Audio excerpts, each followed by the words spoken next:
परभणी महापालिकेवर शिवसेनेचे तब्बल 25 मनपा सदस्य निवडून आले. सर्वात मोठा पक्ष शिवसेना ठरला आहे. काय प्रतिक्रिया देतात? एका मताचा काय वाद होता नेमका काय? मी प्रथम सर्व परभणीतल्या जनतेचं मनापासून स्वागत करतो, त्यांच्यासमोर नतमस्तक होतो. परभणीच्या इतिहासामध्ये महापालिका झाल्यापासून पहिला शिवसेनेचा महापौर होण्याची संधी परभणीकरांनी शिवसेना उद्धव बाळासाहेब ठाकरे पक्षाच्या लोकांना दिली आहे. त्यामुळे त्यांचं मनापासून पहिले अभिनंदन. शेवटी आम्ही सुरुवातीपासून म्हणायचो की परभणी हा शिवसेनेचा बालेकिल्ला आहे, राहील, त्यामुळे कुठलंही दुमत नव्हतं. आणि लोक म्हणायचे मागच्या वेळेस तुमचे 5च होते, आता तुमचे 25 कशी होतील? 5चे 25 व्हायला वेळ लागते का? बघितलं तुम्ही, आता 5चे 25 झाले. त्यामुळं आम्ही ज्या पद्धतीनं सगळे लढलो, आम्ही सगळी एक वाक्यता ठेवली, आम्ही सगळे एका विचाराने ह्या ठिकाणी मैदानात उतरलो, त्या दिवशी हा निकाल दृष्टीपथात होता. मी अगोदरच सांगितलं होतं की भारतीय जनता पार्टीने 2 आकडे गाठला तरी खूप झालं आणि शिंदे गटाचा खातं उघडायचा प्रश्नच येत नव्हता. तसाच निकाल लागलाय. त्यामुळे काही ठिकाणी आमच्या थोड्या कमी जास्त झाल्यात, तर ते आता निवडणूक आहे, शेवटी कुठंतरी चुकते आणि मागतीचं माणूस हुकते, तर ह्या चुका भरून कुणी भविष्यात काढू. परंतु जी निकाल परभणी महापालिकेत लागला आहे तशाच पद्धतीचा निकाल जिल्हा परिषदमध्ये सुद्धा लागेल, त्या दृष्टीनं आमची तयारी चालू आहे. हे आपल्याला या निमित्तानं सांगू काँग्रेस सोबत आपण आघाडी केली, त्याचा फायदा होताना दिसतोय. काय आघाडी? नाही, काँग्रेससोबत आम्ही युती केली त्याच अर्थी केली होती की बाबा आपल्या मताचं विभाजन होऊ नये, आणि आपल्या दोघांचं मताचं विभाजन झालं तर आपल्याला विजयामध्ये अडथळे निर्माण होतील. आणि आम्ही दोघांनी सामंजस्याने भूमिका घेतली आणि ह्या ठिकाणी आज आमचा महापौर बनतोय काँग्रेस आणि उभाटाचा. त्यामुळे कुठेही मनात शंका कुशंका कोणाची असायचं, कारण आता स्पष्ट बहुमत झाले. आता 12 आणि 25 37 झालेत, पाहिजे 33. त्यामुळं आणि अपक्ष पण आमच्या सोबत येतील हे आम्हाला खात्री आहे. पालकमंत्री मेघना बोर्डीकरांनी प्रतिष्ठा केली होती. प्रभाग क्रमांक 1 व्यंकट ढाळेंचा काय विषय होता आणि काय? व्यंकट ढाळेंचा विषय असा होता की व्यंकट ढाळे हे एका मताने निवडून आले होते, परंतु तो निकाल जाहीर करताना आरो त्या ठिकाणी अडवून ठेवलं. आणि आरोचं म्हणणं असं आलं की आता बॅलेट पेपरमधले काही मतं व्हॅलिड करायचे. मी म्हणलं, ज्या अर्थी तुम्ही अगोदर बॅलेट मतं मोजलात आणि त्यानंतर मशीनवरचे मतं मोजायला निघालात, मग तुम्ही जर बॅलेटवरचे मतं मोजलेले झालेले असताना व्हॅलिड इनव्हॅलिड हा विषय अगोदरच संपलेला होता. आता क्रिटिकल पोझिशनमध्ये ज्यावेळेस निवडणूक आली आणि आता निकाल एका मतावर येऊन ठेपलाय म्हणल्यावर तुम्ही इनव्हॅलिड केलेले मतं पुन्हा व्हॅलिड करण्याचा प्रयत्न करत असाल तर मला ही चूक आहे. तुम्ही निकषाला धरून करा आणि सत्य ते करा. आम्ही तुम्हाला काही आमच्या बाजूने बोला किंवा आमचं काही खरोखटो करा असं म्हणणं नाही आमचं. निवडणूक पारदर्शी झाली पाहिजे. ही लोकशाही जिवंत ठेवायची असेल तर प्रशासनातल्या अधिकाऱ्यांनी सुद्धा व्यवस्थितपणे वागलं पाहिजे.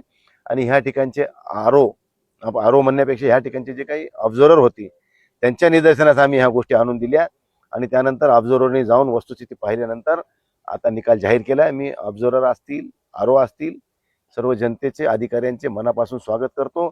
आणि परभणीवर उभाटा उद्धव बाळासाहेब ठाकरे शिवसेना पक्षाचा झेंडा फडकला काँग्रेसच्या सोबतीनं, कारण आम्ही सोबत होतो. त्यामुळं आम्ही सगळ्या परभणीकरांसमोर नतमस्तक होतो. धन्यवाद. पालकमंत्री काल म्हणल्या की आमदार खासदार सातत्यानं असे आरोप करतात, त्यांच्या पायाखालची हवा वाळू घसरलेली आहे. आता कोण कोणावर आरोप करत होता आम्ही बघितलंय. उगाचच आम्ही इकडून उडून तिकडून तुम्हाला जे बी आता जागा आल्यात ना त्या फक्त चिल्लरीवर आल्यात. तुम्ही काही गप्पा हाणू नका. जे दिले ते आता घ्या. शेवटी पैशाचा किती महापूर आणणार आहेत. महाराष्ट्रातले निकाल काय एवढे काय भाजप सगळीकडेच कशावर आली तुम्हालाही माहिती आहे. तुम्ही स्वतः हातावर हात ठेवून सांगा म्हणा की आम्ही नेमकं ह्या निवडणुकीत केलंय काय, काय विकासाचं कामं केलेत म्हणून तुम्हाला निवडून दिले, असं काय आहे का? काहीच नाही, फक्त चिल्लर पाहिजे तशी. मग आता लोकांनी सुद्धा ठरवलं पाहिजे की बा पैशानंच मदत द्यायची असतील तर आमच्यासारखे सामान्य कार्यकर्ते, एखादा कार्यकर्ता निवडणूक लढवणारच नाही उद्या, त्याचा लढून फायदा होत नसेल तर निवडणूक लढवायची कशाला? परंतु ह्या ठिकाणी विचाराचं ध्रुवीकरण मोठ्या प्रमाणात झालं, पैशाचं झालं. कारण भाजपनं माणसंच 35 उभे केलते आणि ते महापौर करायला निघाले होते. म्हणजे हे चंद्राला काहीतरी ते दाखवल्यासारखं त्यांच्या गप्पा चालू होत्या. ते आम्हाला माहित होतं, सगळं तुम्हालाही माहित होतं. परभणीत भाजपचा महापौर होणं हा शक्य नाही आणि ते होणारही नाही. मुख्यमंत्री फडणवीसांनी प्रचंड घोषणा केल्या होत्या, पण तरी परभणीकर ऐकले नाही. अजित पवारांनी घोषणा केली होती दत्तक परभणी घेऊ, पण तरी परभणीकरांनी हे केलं नाही. काय वाटतं? अजितदादांनी 2दा दत्तक घेतली परभणी, ह्याच्या पूर्वी घेतली होती. आणि देवेंद्र फडणवीस त्याच घोषणा केल्या ज्या उद्धव ठाकरेंनी मंजूर केल्या होत्या. जे काही अंडरग्राऊंड ड्रेनेज असेल, समांतर पाणी पुरवठा असेल, या ठिकाणचे दोन्ही मेडिकल कॉलेज असतील, या ठिकाणच्या गावातल्या रस्त्याला स्थगिती दिली होती, उठवलेले ते रस्ते असतील, नाट्यगृह असेल, सायन्स पार्क असेल, ह्या सगळ्या गोष्टी उद्धव साहेबाच्या काळात झाल्यात. वैद्यकीय शिक्षण घेणाऱ्या 70-30-8चा विषय असेल, सगळे उद्धव ठाकरेच्या काळात 17 सप्टेंबर 2021च्या पिरियडमध्ये झालेत. फक्त हे नीती अडवून ठरले आणि आता निवडणुकीच्या तोंडावर रिलीज केले आणि ते दाखवले की आम्हीच केले, असा केविलवाना प्रयत्न भारतीय जनता पार्टीने केला आहे. भारतीय जनता पार्टीने खरंच जर विकास या परभणीचा केला असता तर लोक तुमच्या मागे उभे राहिले असते, आमच्या मागायला काय जेवायला आले असते का ते लोक. पण तुम्ही केलं नाही. फक्त तुम्ही बोलायचा भात आणि बोलायचीच कडी, फक्त वेळ काढून न्यायचं आणि दिशाभूल करून आपले मतं झोळी भरायची, हे धंदा भाजपनं आजपर्यंत केलाय आणि आता तर पैशाच्या जोरावर चालू आहे. त्यामुळे पैशावर सुद्धा लोक तेवढे भुलले नाहीत त्यांना. परंतु काही ठिकाणी थोडा प्रभाव पडलाय, त्यांना त्या जागा मिळाल्यात. आम्ही आधीच म्हणायचो की शिंदेचं खातं खुलत नाही, भाजपला 2 आकड्याच्या वरी जाता येत नाही. शेवटचा प्रश्न, मुंबईचा जिल्हा निकाल परिषदेमध्ये थोडासा निराशाजनक शिवसेना आहे. काँग्रेस बरोबर आघाडी करणार आहे का असं? आम्ही महाविकास आघाडी म्हणून जिल्हा परिषदेला सुद्धा लढणार आहोत.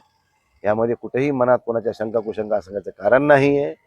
बैठका होतील, सगळी चर्चा होईल, खासदार आमदार आम्ही सगळेजण बसू, त्यांच्या पक्षाचे कोण कोण प्रमुख आहेत ते बसू, राष्ट्रवादी आदरणीय शरदचंद्र पवार साहेबांचा पक्ष असेल त्यांचे कोणी असतील ते बसू, सगळेजण बसून समन्वयानं, जशी आम्ही महापालिका लढली समन्वयानं, तशीच निवडणूक जिल्हा परिषदेची सुद्धा आम्ही समन्वयाने लढण्याचा प्रयत्न करू, एवढं आपल्याला सांगतो.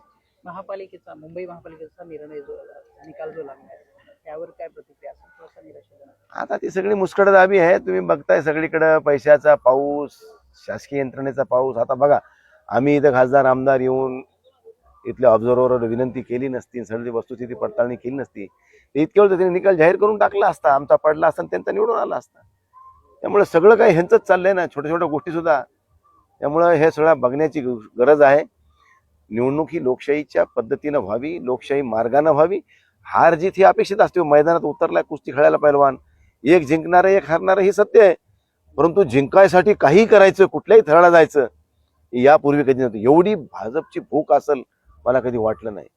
की पहिली वेळेस आम्ही बघतो की राज्यामध्ये भारतीय जनता पार्टीला देशाची सत्ता असो, राज्याची सत्ता असतो, गाव पातळी सत्ता असो, सगळ्या ह्यांनाच पाहिजेत. मग निवडणूक कशाला घेता? आम्ही असे भरले फॉर्म, आम्ही आलो निवडून म्हणून जाहीर करून टाका, संपला विषय. कशाला गरीबाचे कुटुंब उद्ध्वस्त करता? गरीब परिवारातले लोक थोडेसे पैसे आणून इकडून तिकडून निवडणूक लढवायला आहे आणि ते जर पराभूत होणार असेल तर निवडणुका न घेतलेल्या बऱ्या. चला.